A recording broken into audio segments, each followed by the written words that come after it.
بہت دور ایک جادوئی جنگل میں ریما نامی ایک پری رہتی تھی۔ ریما کو سفر کا بہت شوق تھا اور وہ ہمیشہ نئی جگہوں کی تلاش میں رہتی تھی۔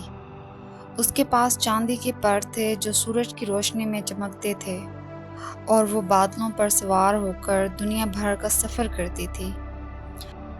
ہر صبح ریما جادوئی بیگ میں کچھ شفا کی بوٹیاں اور پھول لے کر نیا سفر شروع کرتی تھی۔ ایک دن ریما جب بلند پہاڑیوں کے اوپر سے گزر رہی تھی، اس نے نیچے ایک بہت خوبصورت بادشاہت دیکھی، لیکن عجیب بات یہ تھی کہ وہاں کی گلیوں میں کوئی عورت نظر نہیں آ رہی تھی۔ یہ کیا بات ہوئی؟ ریما نے سوچا، یہاں کی عورتیں کہاں ہیں؟ اور یہ جگہ اتنی ویران اور سنسان کیوں لگ رہی ہے؟ ہر طرف سناٹا ہی سناٹا کیوں چھایا ہوا ہے؟ ریما یہ سب دیکھ کر بہت حیران اور پریشان ہوئی۔ اس کے دل میں ایک تجسس پیدا ہوا اور وہ اس زمین اور دھرتی پر اتر گئی۔ اور جیسے ہی وہ اس زمین پر پہنچی، اس نے ارد گرد دیکھا کہ ہر گھر کا دروازہ مکمل طور پر بند ہے۔ وہ یہ دیکھ کر بہت زیادہ پریشان ہو گئی۔ اس پری کے دل میں خیال آیا کہ یہاں کچھ نہ کچھ ضرور ہوا ہے اور کچھ نہ کچھ ضرور بڑا ہے اس کہانی کے پیچھے۔ تو اس نے سوچا کہ کیوں نہ وہ اس کے بارے میں کسی ایسے آدمی یا کسی ایسی عورت سے پوچھے جو اس واقعے کے بارے میں سے سب کچھ بتا سکے۔ اس نیک پری کے دل میں ایک تجسس پیدا ہوا اور وہ خود بخود اپنے دل ہی دل میں بڑبڑانے لگی اور خود سے ہی باتیں کرنے لگی۔ وہ نیچے اتری اور کچھ لوگوں کو ڈھونڈنے کی کوشش کی۔ اچانک اسے سامنے ایک بوڑھا آدمی نظر آیا۔ اس نے خوشی سے صبر کی آہ بھری اور اس سے پوچھا، اے نیک آدم، مجھے سب سچ سچ بتاؤ کہ یہاں کیا ہوا ہے؟ ہر جگہ مرد ہی مرد نظر آ رہے ہیں لیکن کوئی بھی عورت دکھائی نہیں دے رہی۔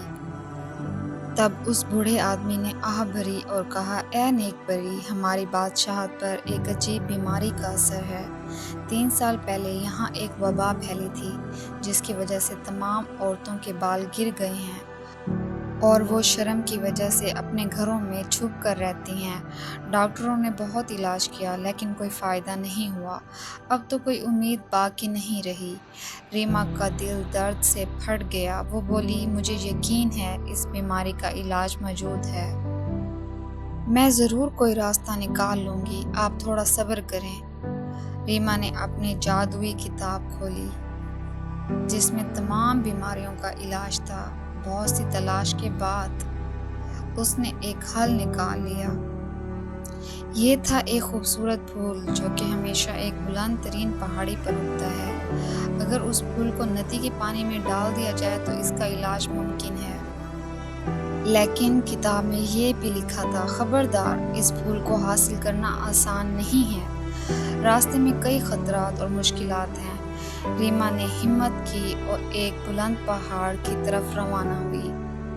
جیسے ہی وہ پہاڑ کے پاس پہنچی، کالے بادلوں نے اس کا راستہ روک لیا۔ کالے پرندوں نے اسے چاروں طرف سے روک لیا۔ بجلی کڑک رہی تھی اور تیز ہوائیں چل رہی تھیں۔ ریما کے پر بھیگ گئے اور اس کا اڑنا مشکل ہو گیا۔ میں ہار نہیں مانوں گی، ریما نے کہا اور اپنے جادوئی بیگ سے وہ خوبصورت پھول نکالا۔ اس کی روشنی سے کالے بادل بھی ہٹ گئے اور کالے پرندے بھی دور ہو کے بھاگ گئے اور راستہ صاف ہو گیا۔ تب ریما ایک جنگل میں داخل ہو گئی۔ وہاں اس کی ملاقات سب سے پہلے ایک خوبصورت ہرن اور خرگوش سے ہوئی جنہوں نے اسے ایک سفید موتی اور خوبصورت پھول دیا۔ یہ اس کے پہلے امتحان میں بخوبی نکل جانے کا ایک چھوٹا سا انعام تھا۔ اس خوبصورت پری نے ایک لمبی آہ بھری اور اپنے نئے سفر کو چل دی۔ اچانک چاروں طرف سے بادلوں نے اسے گھیر دیا اور اسے راستے میں کچھ بھی دکھائی نہ دیا۔ اس کے من کی سچی لگن سے اچانک بادل چھٹ گئے اور راستہ بالکل صاف ہو گیا۔ پھر اچانک وہ ایک جنگل میں پہنچ گئی جہاں اس کی ملاقات ایک خوبصورت طوطے اور ایک خوبصورت ہرن سے ہوئی۔ انہوں نے اسے اسی سنہرے پھول کا تحفہ دیا جس کی تلاش میں وہ اب تک یہاں آئی تھی۔ وہ اس پھول کو پا کر بے حد خوش ہوئی اور اپنے واپسی کے سفر کو روانہ ہو گئی۔ اس نے وہاں کی سب عورتوں کو جمع کیا اور اس پھول کو نہر میں ڈالا۔ وہاں کی عورتیں اس نہر میں نہائیں اور ان کے بالوں کی خوبصورتی واپس انہیں مل گئی۔ یہ سب دیکھ کر وہ بہت خوش ہوئیں اور پھر بادشاہ نے اس نیک پری کے لیے پورے محل کو اسی خوبصورت سنہرے پھولوں سے سجایا اور اس سنہری پری سے پوچھا، حکم کرو کہ آج جو بھی تم مانگو گی میں تمہیں وہ انعام دوں گا۔ لیکن پری نے یہ سب کہتے ہوئے انکار کر دیا کہ مجھے صرف آپ لوگوں کی دعائیں چاہیے۔ اور پھر سفر کی شوقین وہ نیک پری اپنے نئے سفر کے لیے روانہ